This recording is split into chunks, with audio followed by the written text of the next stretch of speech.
hoje.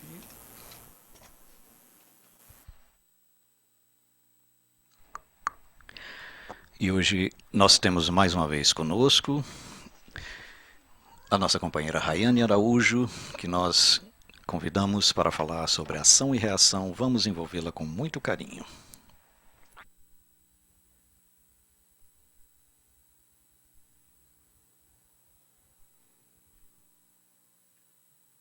Olá, bom dia a todos. O microfone está funcionando?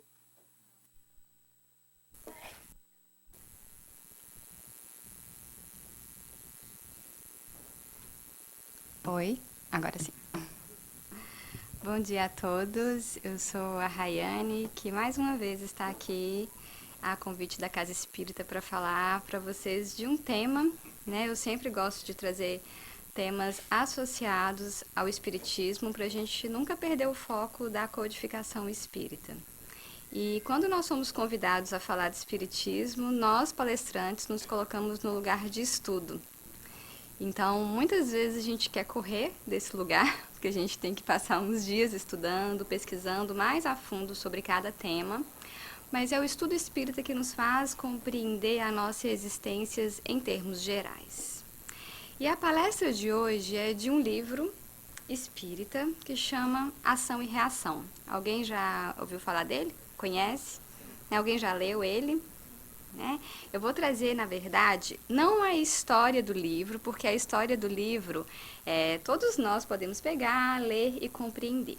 Eu vou falar um pouco do conceito deste livro e do conceito de ação e reação. E por que Chico Xavier, juntamente com o André Luiz, colocou o título desse livro de Ação e Reação? Alguém já se perguntou?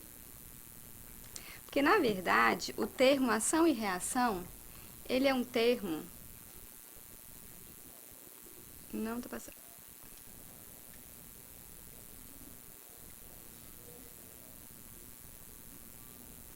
É isso. Ele é um termo que ele foi desenvolvido pelo Isaac Newton, né? Então, Newton, ele é um pesquisador.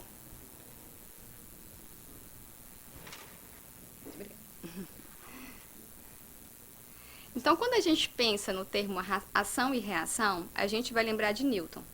E o que é que Newton tem a ver com o espiritismo? O que é que Newton tem a ver com todo o conhecimento que nós vamos trazer aqui hoje? Newton, ele é um pesquisador que em 1687 ele publicou as suas 3 leis, né? A primeira lei, a lei da inércia, a segunda lei, a lei da dinâmica e a terceira lei, a lei de ação e reação.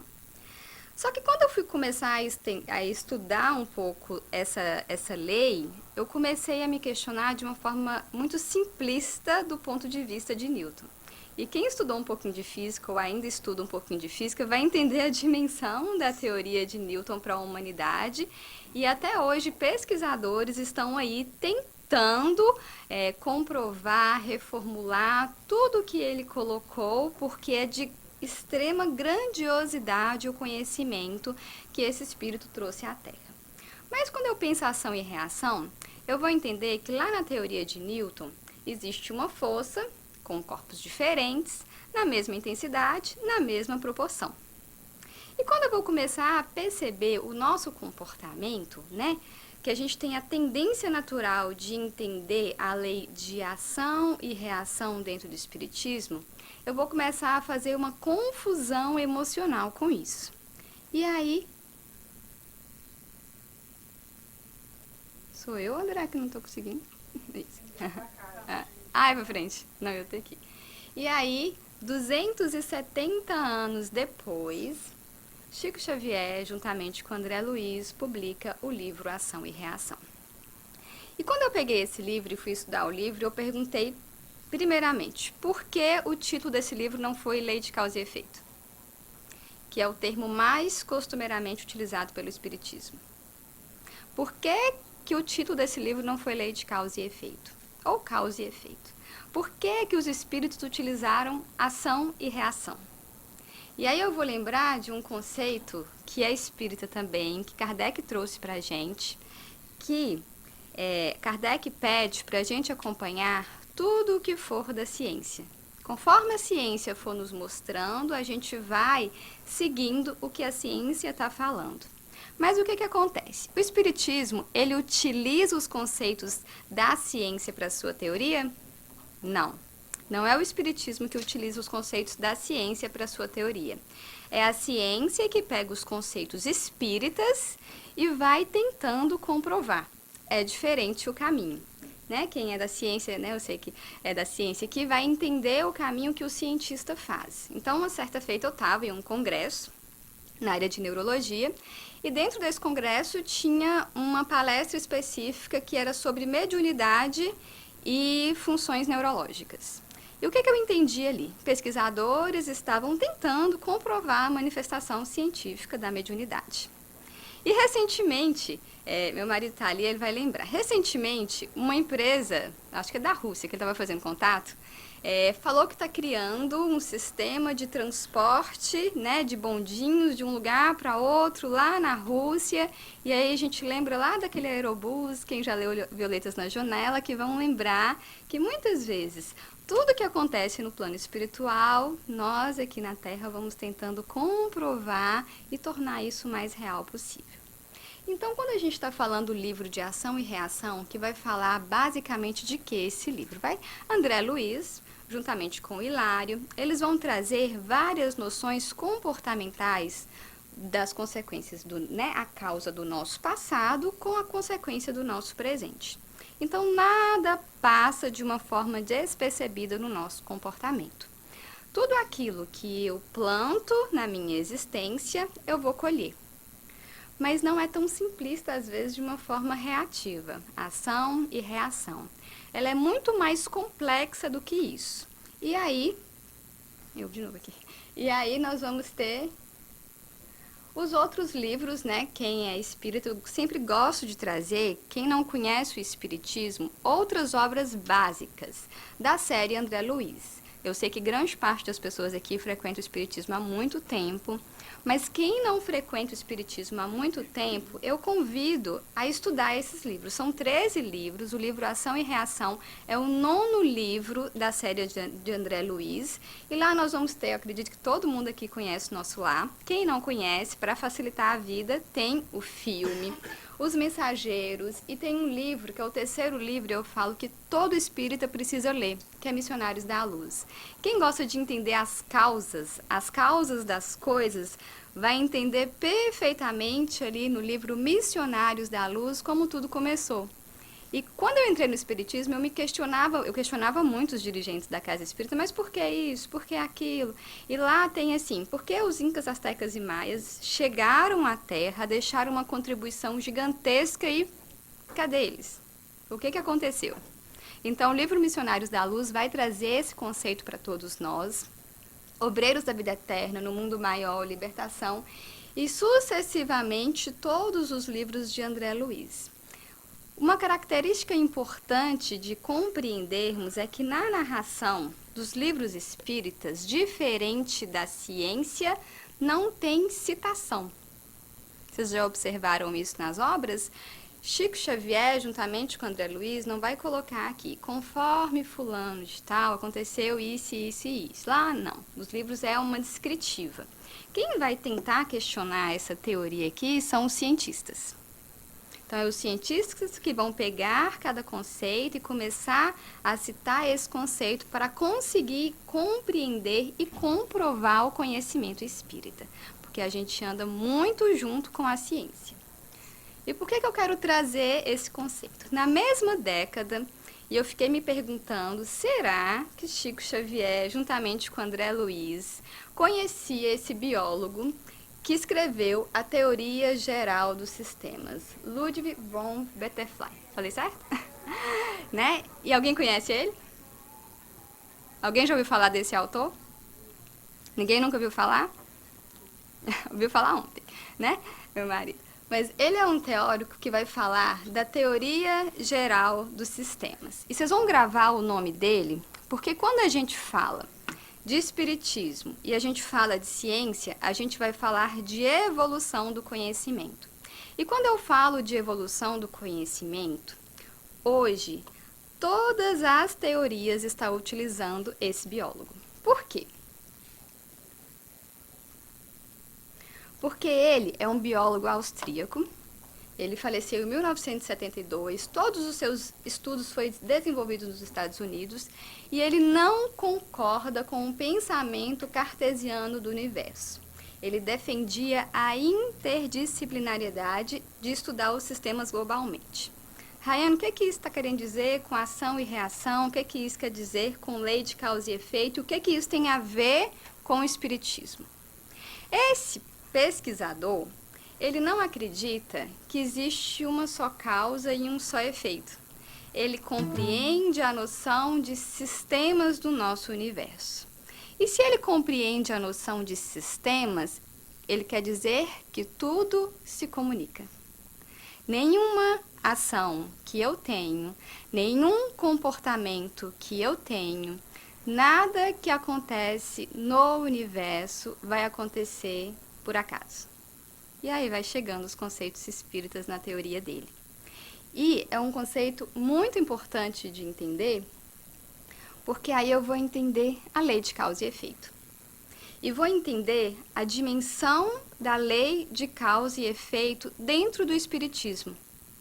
Porque quando eu falo de lei de causa e efeito, eu tenho que tomar um cuidado muito grande com alguns conceitos na minha fala, na minha postura, para não trazer uma noção muito simplista do aspecto comportamental. E aí tem uma curiosidade, eu não encontro lei de causa e efeito escrito na codificação. Eu vou encontrar sinais de que ela existe, mas a palavrinha mesmo, geralmente a gente não encontra nas obras da codificação espírita. E às vezes a gente é tão costumeiro na nossa fala, lei de causa e efeito, né, dentro do espiritismo, que a gente acha que está ali abertamente escrito. E não está. Então, onde você vai encontrar, né, a lei de causa e efeito dentro do espiritismo?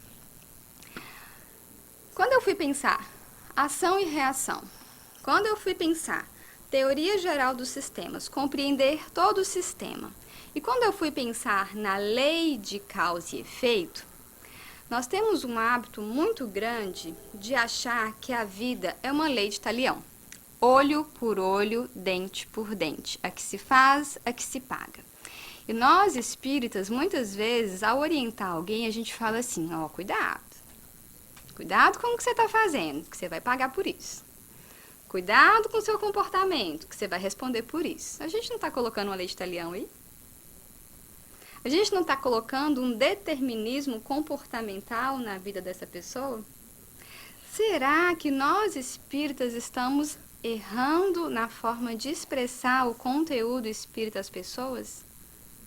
Porque se eu tenho a compreensão de que tem uma vida passada, e que se essa vida passada eu não desenvolver bem os meus comportamentos, e nessa eu preciso responder através da minha consciência e dos meus comportamentos, isso é uma lei de talião? Eu estou pagando por isso? Não passa um pouquinho?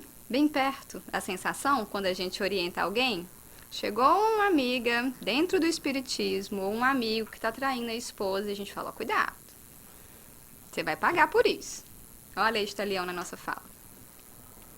E como é que eu tenho que orientar essa pessoa? Quando eu descubro, como é que essa pessoa vai pagar por isso? Como é que a lei de causa e efeito vai ser colocada na vida de cada pessoa aqui na existência? Através da lei de amor. E aí vem Jesus e desconstrói tudo em termos de uma ação proporcional a um comportamento. Porque o amor cobre uma multidão de pecados. Porque o nosso comportamento no bem vai modificar toda a nossa estrutura comportamental diante de um problema, diante de uma dificuldade. Mas isso é fácil de entender quando eu estou vivendo uma situação emocional difícil, né? Alguém costumeiramente me traz dificuldades, problemas.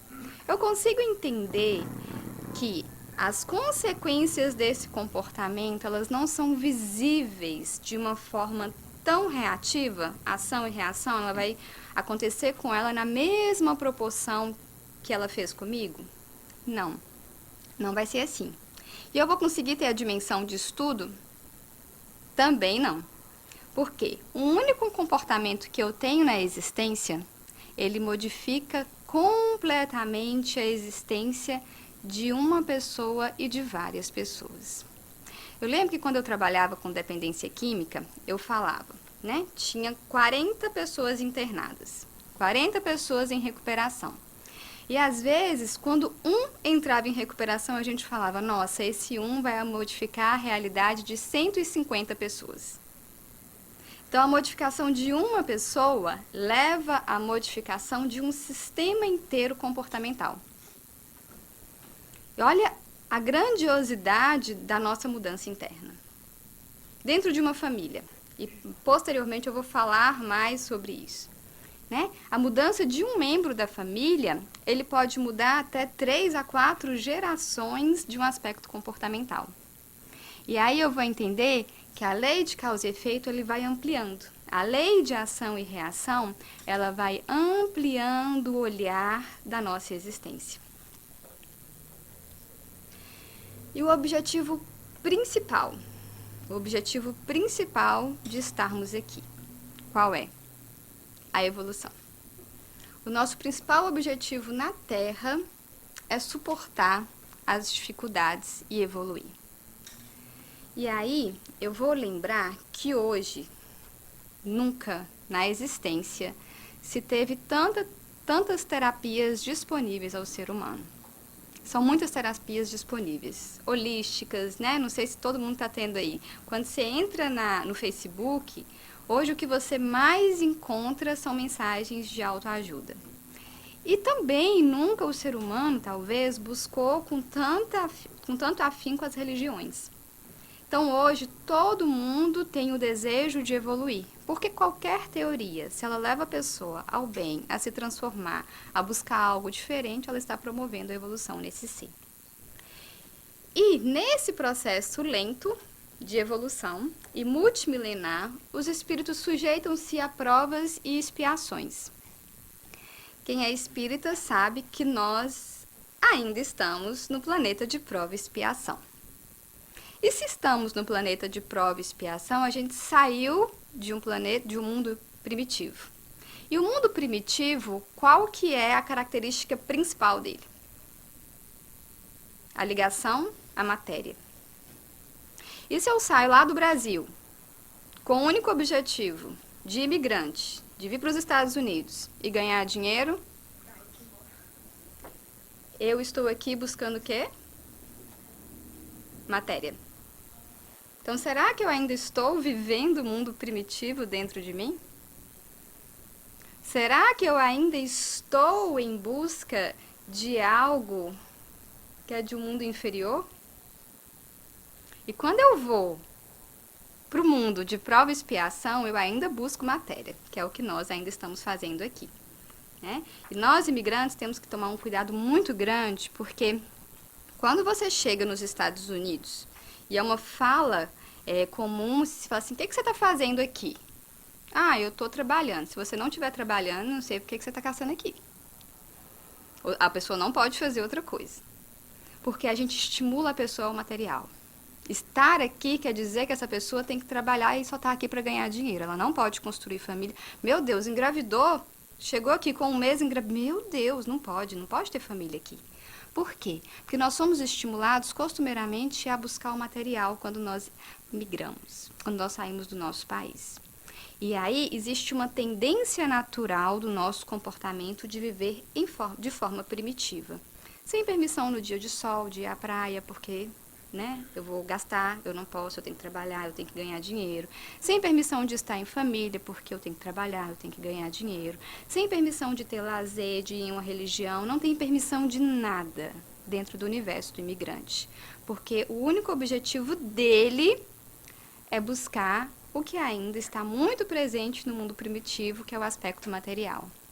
E quando a gente começa a ampliar o nosso olhar, entender que nós estamos em um mundo de prova e expiação, a caminho da regeneração, porque aí a gente vai evoluindo, né? Mundo de regeneração, e vai chegar em mundos mais felizes, a gente vai começar a escolher as nossas provas. Isso quer dizer que, se estamos ainda aqui, então ainda vai ter dificuldades para a nossa existência. Mas a gente vai ter estímulos maiores a começar a pensar no nosso lado espiritual. Então, quando alguém acorda e fala assim, olha, hoje tem lá a palestra na Casa Espírita, vamos? Mas hoje, um dia de sol, não, né? Eu acho melhor ficar em casa. Não, hoje é um bom dia que eu posso acordar de madrugada e posso trabalhar até 8 horas da noite, porque o sol vai estar propício para o trabalho. Quando eu estou num planeta de prova e expiação, eu tenho que começar a entender que eu tenho que buscar o meu processo de espiritualização. Porque os mansos e pacíficos herdarão a terra. E essa foi uma das maiores decepções como espírita. Não sei se quem escutou isso, porque eu achava que eu ia para outro mundo. E aí, na verdade, eu vou ficar aqui mesmo. Alguém já pensou sobre isso? Eu achava, assim, na minha consciência espírita, lá estudando na adolescência, que eu ia para outro mundo, né, diferente, aquela coisa. Eu plasmava isso dentro de mim. Depois, quando eu entendi que eu vou herdar o que eu estou plantando aqui, me deu uma decepção tão grande. E aí eu fui lembrando de outros palestrantes. A Helena, uma vez, ela falou de uma palestra aqui sobre o meio ambiente. E aí eu comecei a me atentar da importância de deixar um mundo melhor para mim. E para os meu filho, né? E para minha família, e para todas as pessoas. E nós esquecemos que nós, mansos e pacíficos, a caminho disso, vamos herdar a Terra. E se esse sistema precisa da gente, eu tenho que começar a fazer modificação interna e externa rapidamente. E a encarnação não é punição, não é karma, não é determinismo. O que quer dizer determinismo? Eu fiz no passado, eu vou pagar aqui. Não é determinismo. Não é karma. Muito cuidado com o conceito de karma. Dentro do Espiritismo existe vários estudos sobre isso, mas é um tema de uma outra palestra, até por sinal. Mas a gente tem que tomar muito cuidado para não apresentar a reencarnação como um karma na vida das pessoas, porque ela vai deixar de fazer sentido. É claro que a gente não vai falando Espiritismo para quem não quer conhecer o Espiritismo, né? O Espiritismo é natural no nosso comportamento. A gente não fica falando Espiritismo o tempo inteiro. A gente não tenta provar o Espiritismo para as pessoas. Naturalmente, as pessoas que estão convivendo com a gente vai vendo a nossa modificação interna e vai gostando daquilo que a gente está falando, a coerência das nossas posturas. E a encarnação, ela é uma lei, né? A lei divina não vai castigar. Não vai castigar a gente. Eu fiz errado, eu não vou ser castigado por isso. E ainda jovem, né, quem trabalha com as crianças e adolescentes, como é que eu entendi isso nos meus 12 anos de idade, que foi quando eu tive contato com o Espiritismo? Que a lei divina não castiga, e sim educa e disciplina. Eu me lembro que os dirigentes da Casa Espírita, para me explicar que essa encarnação, porque na minha cabeça eu estou assim, se eu fizer errado eu vou ter que responder, vou ter que voltar, e vai voltar tudo pior ou melhor, eu vou pagar pelo que eu estou fazendo. Eles me deram um exemplo. Eu estava na 5ª série, por sinal. Você está na 5ª série. Se você não se dedicar à 5ª série, se você não estudar, se você não se relacionar bem com seus professores, se você não se relacionar bem com seus colegas, você vai ter que repetir de ano, não vai ter? Eu falei, sim, vou ter que repetir de ano. E você vai ter que repetir o quê? As mesmas matérias. Aí vem a reencarnação. Às vezes eu vou repetir as mesmas matérias, Vai ser o mesmo professor? Vai ser o mesmo professor, porque a lei de Jesus vai estar aí o tempo inteiro. Mas vão ser outros colegas. Mas quem são esses colegas? Vai ser possivelmente os irmãos dos colegas que seguiram. E aí eu fui lembrar que quando eu reencarno, vai continuar a mesma teoria. As pessoas vão mudar. Mas elas vão ter as mesmas ligações. Às vezes é um primo de um colega meu, às vezes era o irmão de um colega meu. Então a existência, ela continua se comunicando. E aí eu vou ter a noção da ideia universal. Eu posso repetir de série, eu posso voltar e reencarnar. Mas as relações, elas permanecem semelhantes no meu núcleo de necessidade evolutiva. O sofrimento é inerente à imperfeição. E essa frase também a gente vai questionar. Poxa, para o mundo primitivo, prova e expiação, regeneração, cheguei no mundo feliz e ainda assim vai ter dificuldade? Ainda assim vai aparecer o sofrimento? Diferente. O sofrimento vai vir de uma forma diferente. Quando a gente olha a existência de Jesus, quanta dificuldade teve, né? A gente suportaria? Não. Mas teve sofrimento? Não. O sentimento é interno. O sofrimento é da nossa condição de percepção. Então, vai vir? Vai, o sofrimento vai vir. Porque ele é inerente. Espíritos perfeitos também são colocados à prova, mas por uma escolha deles para nos ensinar a como nos relacionar com as nossas dificuldades. E a dor deve ser vista também como uma lei de equilíbrio e de evolução. A dor, na verdade, é o que faz a gente estar aqui. Só quem é criança que está aqui, que ainda está, porque os pais trazem. Mas nós, na grande parte das vezes, nós estamos na casa espírita pela dor, pelo sofrimento. Raras vezes é proporcionada a nossa existência estar desde muito pequeno. E aí, como eu estou movido à dor, eu estou tentando me equilibrar, que é o objetivo maior, num processo de mudança.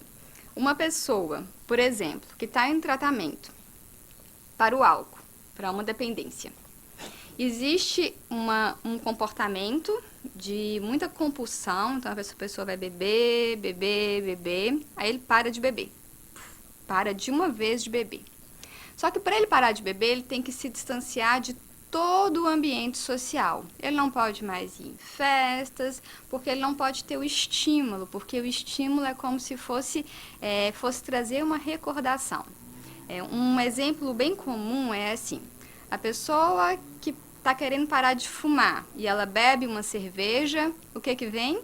A vontade de querer fumar na hora. Então, o que a gente chama são gatilhos, né? Gatilhos neurológicos, não é falta de vontade. Muito cuidado com isso.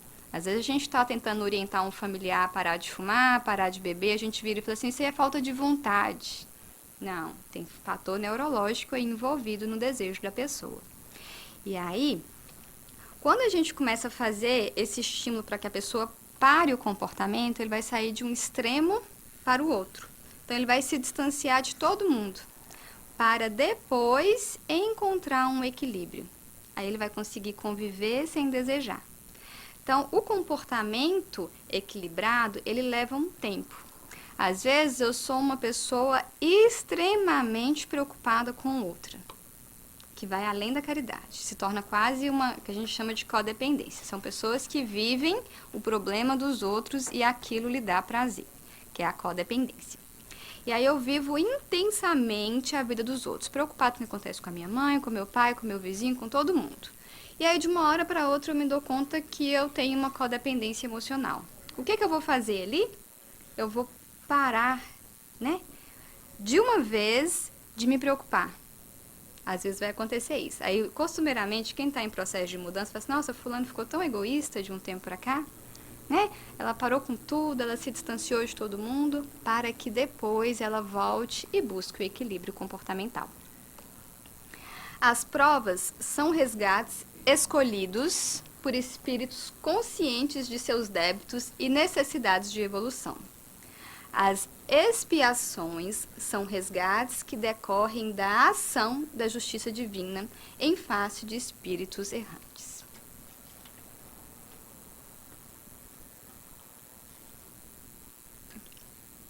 E onde eu vou encontrar toda a teoria de lei de causa e efeito? Nós encontramos nas obras da codificação, e quem conhece o Livro dos Espíritos vai encontrar. A encarnação não é punição. Lembre muito disso, gente, porque eu escuto muito pessoas espíritas trazendo a encarnação como punição na vida de nós espíritas. Não, essa pessoa vai pagar o que ela está fazendo. Essa pessoa, se não resgatar agora... Quer ver uma fala bem comum? É assim, se você não conviver bem com seu marido hoje, você vai voltar a receber ele na próxima encarnação. E a gente já fica sofrendo, né? A mulher já fica sofrendo. Porque se eu não fiz certinho com esse marido, ele vai ter que voltar. E se ele tem que voltar, eu já sei que vai ser difícil de novo. E aí eu começo a punir a encarnação da outra pessoa. Se você não conviver com esse marido agora, cuidado que você vai voltar com ele. Tô punindo, gente. Quase uma praga que eu jogo pra coitada da pessoa. Então, muito cuidado com esse olhar, com a nossa fala espírita, Porque não é ação e reação assim. Não é proporcional assim. Essa pessoa muda, ela chega no plano espiritual e esse marido pode melhorar. Ele pode chegar muito mais evoluído que você, dependendo do caminho que ele fizer no processo final da vida dele. Então, às vezes, você não vai receber a pessoa na mesma proporção comportamental. Tudo pode mudar dependendo do esforço no bem que essa pessoa tiver. E lá na questão, isso vai aparecer na questão 132 do Livro dos Espíritos. Os espíritos são criados simples e ignorantes. Outra questão a ser discutida. Por que fulano está mais evoluído do que eu e eu não? Por que a vida de fulano é mais tranquila do que a minha? Por que as coisas acontecem de uma melhor forma na vida das pessoas e a minha sempre é muito mais difícil? Todos nós somos criados com a mesma essência, simples e ignorantes. A caminhada que nós vamos fazer vai depender de nós mesmos. E aí vem um conceito espírita que chama-se livre-arbítrio. A nossa capacidade de fazer as nossas escolhas. Se uma família chega com 2 filhos, um tem 13 e o outro tem 12, são filhos que nasceram praticamente na mesma época, mas têm personalidades completamente diferentes. Têm buscas completamente diferentes. Eu ofereci, às vezes, o mesmo estímulo como mãe e como pai. Mas esse espírito internalizou todo o meu ensinamento da forma que diz da existência dele. E nós não podemos esquecer que os nossos filhos são espíritos. E esse filho vem com uma bagagem espiritual. E nós estamos aqui para recebê-los com essa bagagem, identificar as tendências desse espírito e trilhar ele no caminho do bem, da evolução. Ainda sendo imperfeitos como pais. Porque nós não podemos perder de vista que nós somos imperfeitos. Que nós somos pessoas que estamos caminhando para evoluir. Mas nós temos que trazer para os nossos filhos, de uma forma muito coerente, a nossa imperfeição. Porque se nós plantarmos nas cabeças, dos nossos filhos que nós somos perfeitos, que nós não erramos, vai criar-se um processo de idealização comportamental muito grande. E quando chegar na fase dos questionamentos, e a gente costumeiramente vê o filho apontando o comportamento de pai, você fez isso, você é assim, a gente perde o local de hierarquia. Então, eu planto uma perfeição, é normal, nós somos heróis para os nossos filhos até o início da adolescência.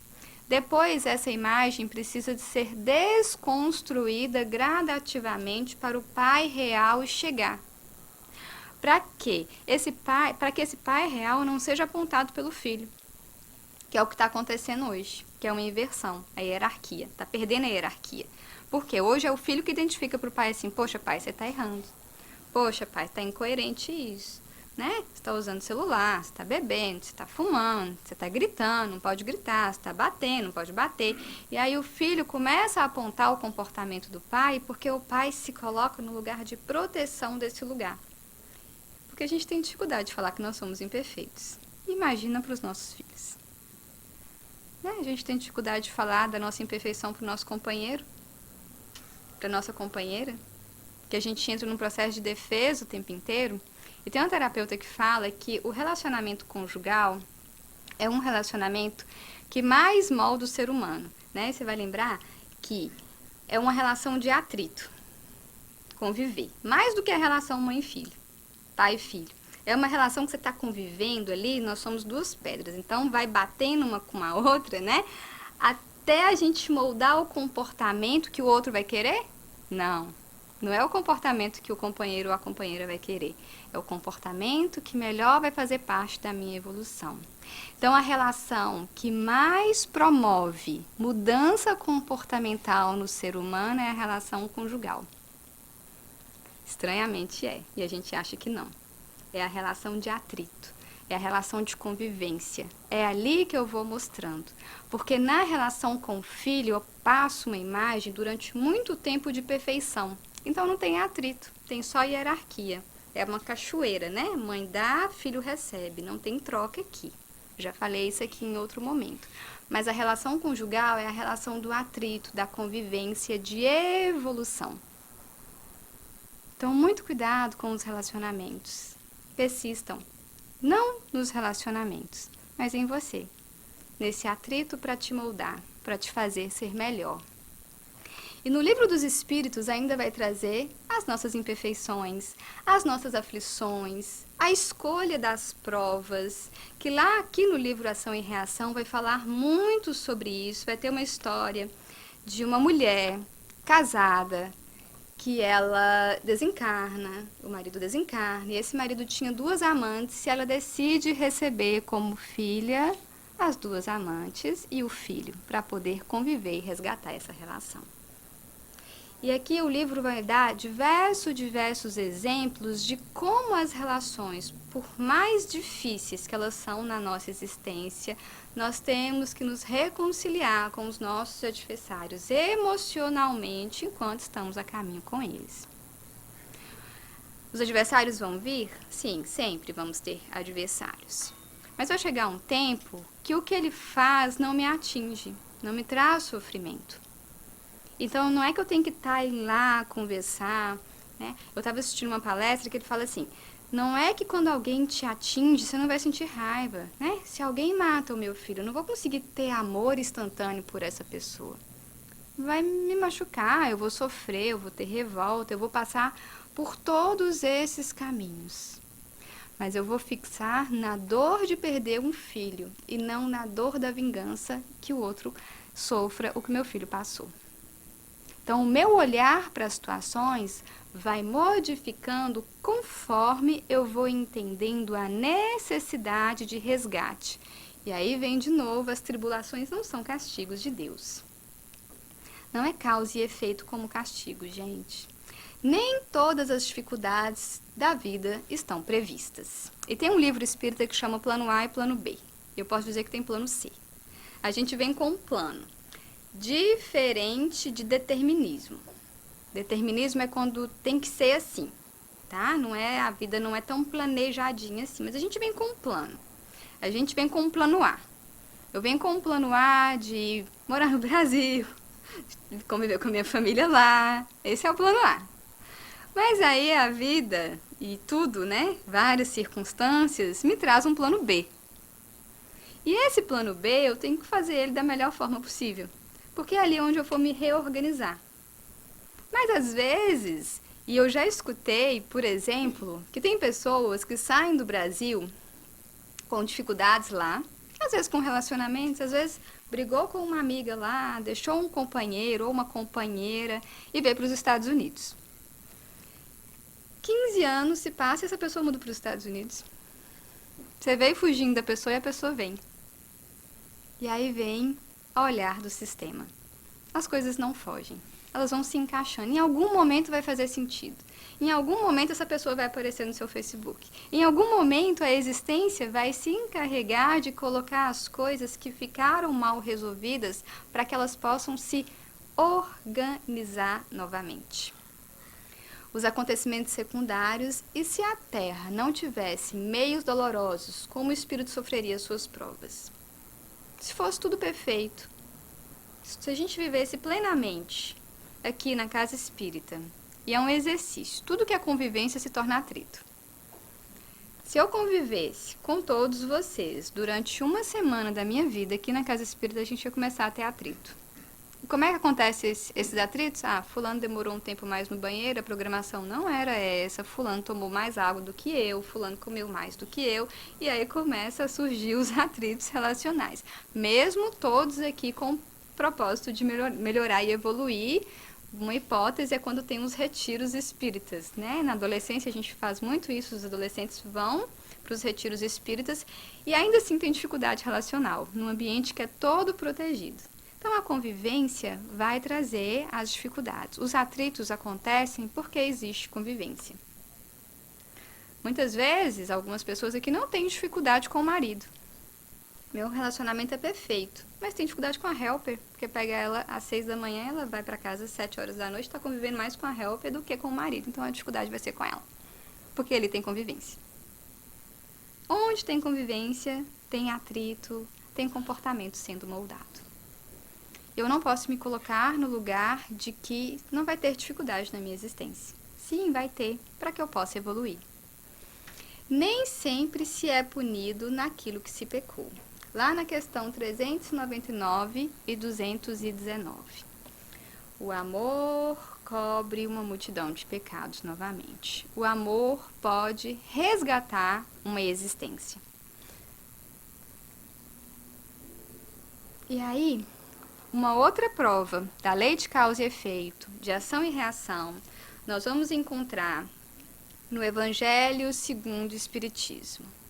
Para quem não conhece, quem está vindo aqui há pouco tempo na doutrina espírita, muito cuidado, que às vezes fala assim, o espírita tem uma Bíblia, que é o Evangelho segundo o Espiritismo.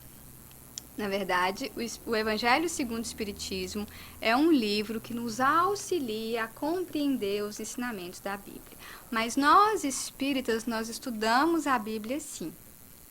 E eu lembro que eu comecei a estudar a Bíblia com 14 anos. O estudo chamava estudo bíblico, algumas casas espíritas têm. Eu lembro até hoje, era na segunda-feira, 7 horas da noite.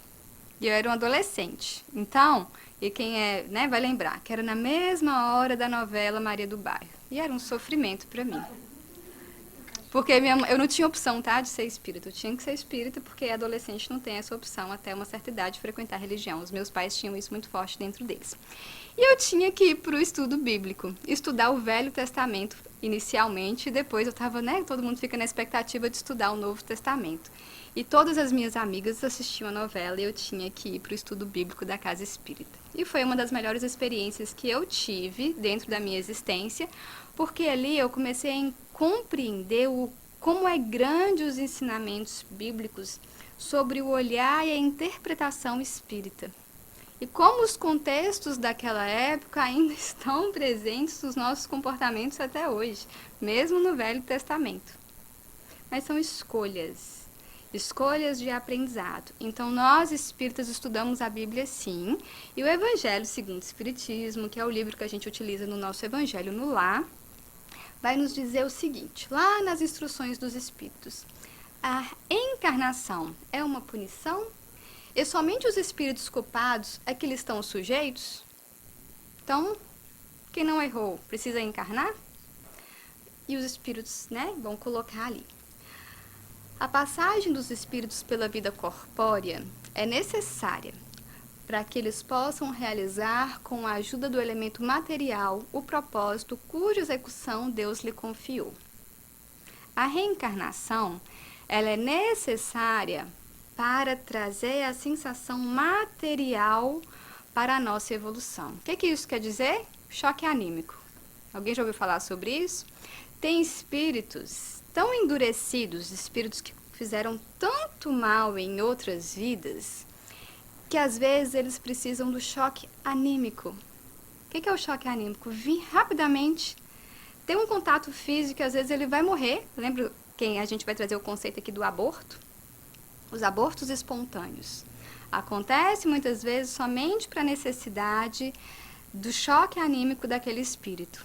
Um dia de vida já é evolução para um espírito. Um contato mínimo com a vida corpórea já é evolução para um espírito. E qual que é o lugar, qual que é o posicionamento espírita frente ao aborto? É um tema de uma outra palestra. E infelizmente, eu posso dizer que infelizmente esse estado, esse país ainda abre as portas para o aborto. E não raramente eu escuto jovens, adultos, vivendo angústias profundas do aborto dentro da sua consciência. Mas nós vamos lembrar que uma mãe que muitas vezes passa por um aborto espontâneo, ela proporcionou àquele espírito a oportunidade de evolução, por mais que foi pouco tempo dentro delas mesmas. Nada é por acaso. Todo o contato que eu tenho com a vida corpórea é evolução. E ainda é necessária por eles mesmos, pois a atividade que então se veem obrigados a desempenhar ajuda-os a desenvolver a inteligência. E o que é que nós estamos buscando aqui na Terra? Quando eu reencarno, quais são as duas asas que eu tenho que buscar sempre para conseguir evoluir? É o que a gente fala, a asa do amor e da sabedoria.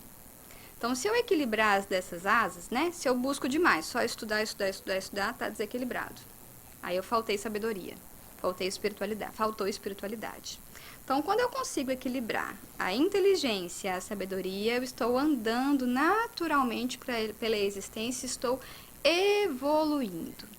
Deus sendo soberanamente justo, que está lá na primeira questão do Livro dos Espíritos e as questões sequentes, Deus sendo justos deve aquinhoar, que é conceder. Eu pesquisei, essa palavra é muito difícil, só encontro no vocabulário espírita às vezes.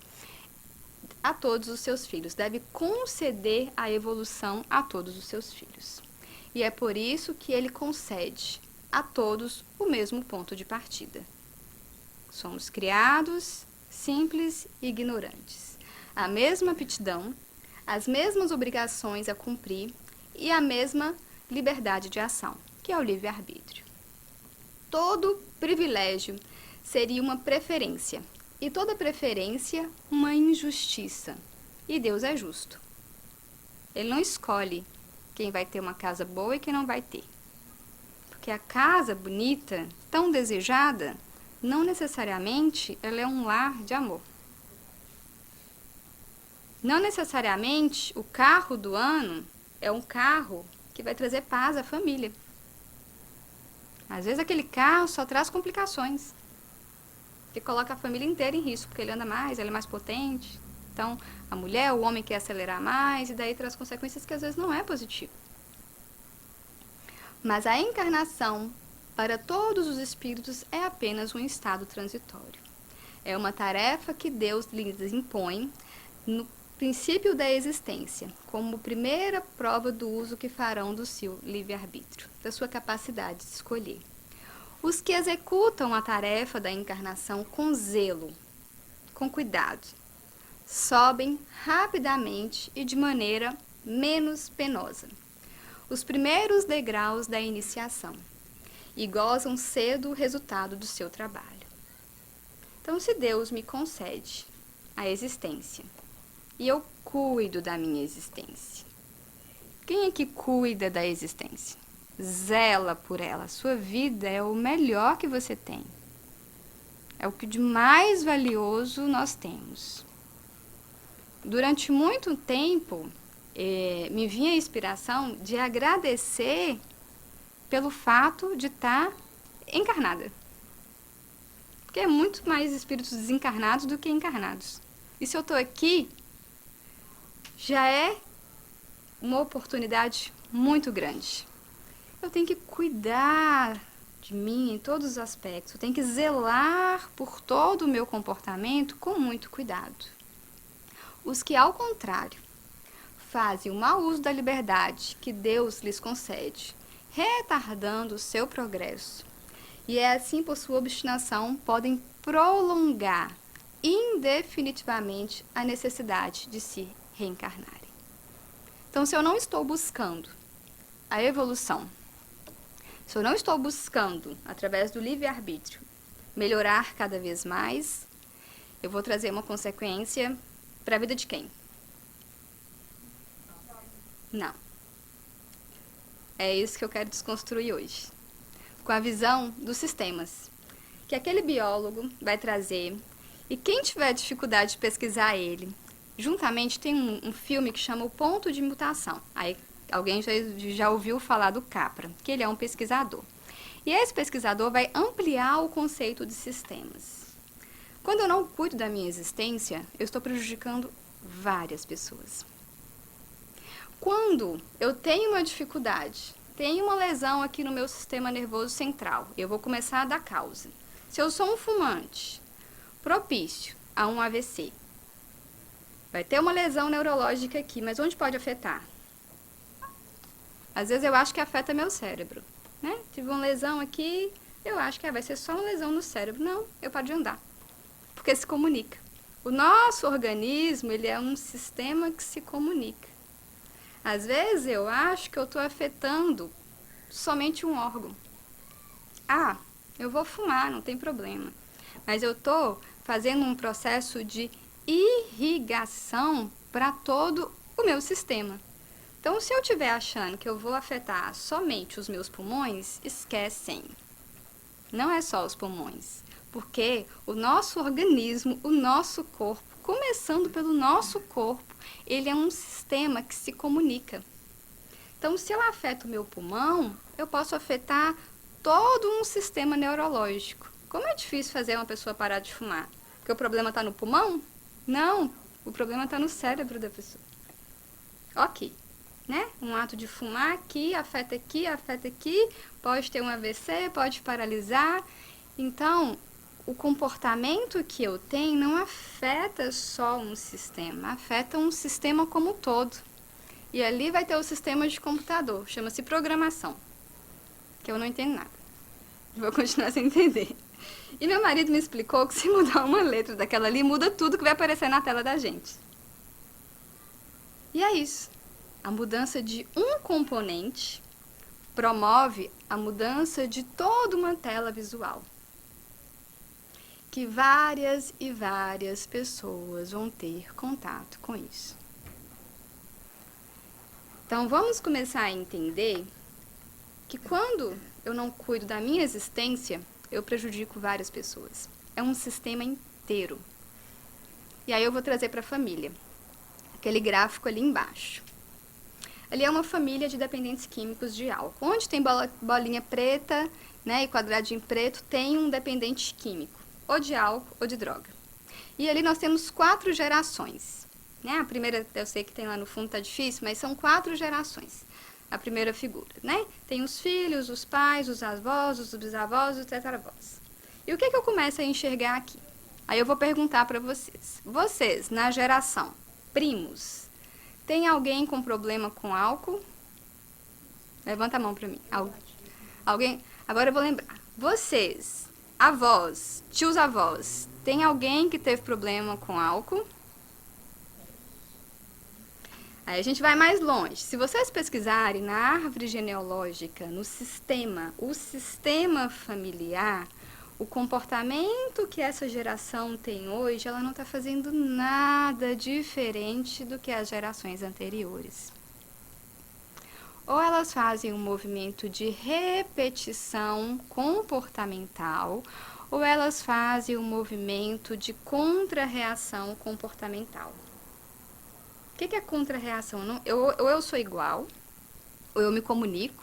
Ali vocês vão perceber que quem não é dependente de álcool e droga é dependente de benzodiazepínicos, de remédios, ou de comida, ou de compras, ou de jogo. O vício só vai mudando na família. Às vezes você não encontra, não, só meu avô que bebia. Aí você encontra uma tia que tem uma obesidade mórbida, você encontra o tio que joga muito, você encontra um primo que está comprando muito, e aí você vai encontrando outros comportamentos compulsivos dentro dessa família. A doença é a mesma, só mudou o sintoma. Então, o comportamento do paciente identificado ali, que era um pai, problema de álcool, a família queria internar. O problema não era só dele, era de uma família inteira. E quando ia fazer a análise do sistema, a análise do sistema é que o pai tem que mudar? Sim. Mas a família inteira, se ela mudar junto, é muito mais rápido. E eu tenho que identificar que às vezes é uma consequência comportamental. Eu tento fazer diferente, mas as minhas raízes são muito mais fortes. Por isso que a noção de ação, reação, lei de causa e efeito, teoria geral dos sistemas, que é o que a gente fala da lei de circularidade, ela é muito mais ampla para a nossa existência. E eu não posso simplesmente entender que o que eu faço aqui eu pago na mesma proporção. Se você esquece de alguém, da sua existência, se você em algum momento prejudica, trai, faz o mal, passa a perna a qualquer pessoa, você não está prejudicando só aquela pessoa. É um sistema inteiro. E automaticamente, um sistema violento, né? Um pai que agride a mãe. Hoje a violência doméstica tão falada. Se esse pai agride a mãe e ele, né? Os filhos acompanham esse comportamento vai ser internalizado dentro do filho. Um outro exemplo que eu falo para os pais fumantes e para as mães fumantes. Se você fuma do lado do seu filho, ele desde muito pequeno, ele começa a ter o contato com o cheiro do cigarro. O cheiro do cigarro se torna familiar para ele. E o dia que um coleguinha, que para ele é legal, apresentar o cigarro, ele vai recusar? Não. Por quê? Porque é um cheiro familiar. É o cheiro do pai e da mãe. E tem coisa mais gostosa do que cheiro de pai e de mãe? Agora, se esse cheiro vem com o cheiro de cigarro, é um cheiro familiar. E a responsabilidade, ela é sistêmica. Ela é o sistema inteiro adoecido.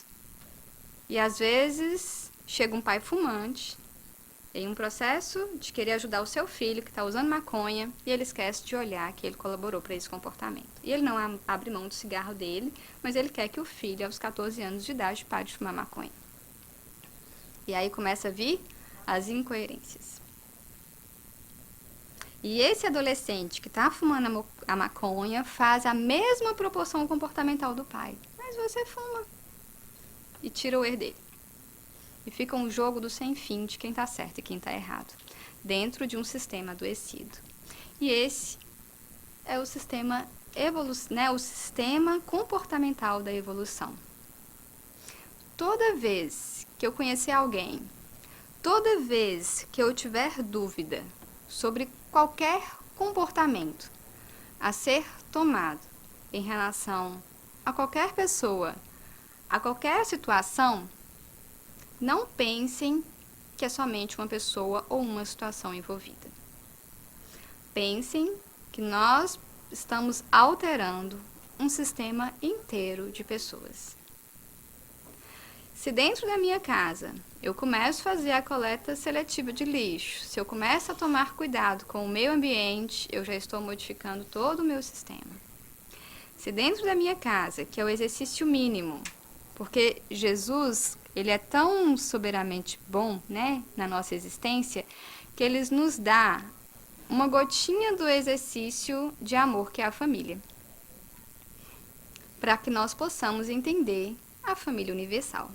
Então, primeiro eu amo quem está perto, para depois amar quem está longe. E se eu ainda não aprendi a amar a quem está perto, como é que eu vou amar quem está longe? E aí vem a família, como a forma de me ensinar a amar as pessoas, a entender as relações, a flexibilizar as relações e a buscar a evolução sempre. E lembrem sempre esse ensinamento. Tudo, a partir de hoje, em tudo que vocês enxergarem, vocês vão encontrar essa palavrinha sistemas em ação. E o sistema quer dizer que está tudo se comunicando. Nossa ação não passa mais despercebida. Se eu publico uma coisa hoje no meu Instagram, são milhares de pessoas se conectando à minha história. Isso é sistema em ação. Se eu estou inspirando, não sei. Mas eu estou fazendo parte de um sistema que se comunica e evolui o tempo inteiro, porque a gente não regride, a gente estaciona. Eu gostaria de agradecer a todos vocês pela oportunidade de estar aqui, aprendendo mais um pouco e transmitindo um conhecimento que eu estudei, que não é meu, né? Mais uma vez eu sempre falo sobre isso, para que vocês também possam estudar e compreender tudo o que a doutrina espírita traz em termos de codificação. Então, se vocês são curiosos da doutrina espírita, primeiro comece com a codificação espírita e depois vão ampliando, porque tem muito conhecimento hoje no mundo, e às vezes a gente se perde nessa busca. Então, dentro da doutrina espírita, Chico Xavier, acho que é quase codificação para a gente também. Então, comece com a codificação, comece com Chico Xavier e depois vão ampliando as leituras para outros autores, para que vocês possam e nós possamos compreender cada vez mais a grandiosidade do Espiritismo no nosso processo de evolução. E um bom domingo para vocês de sol, né? Porque a gente sabe tão bom é sol aqui nessa terra.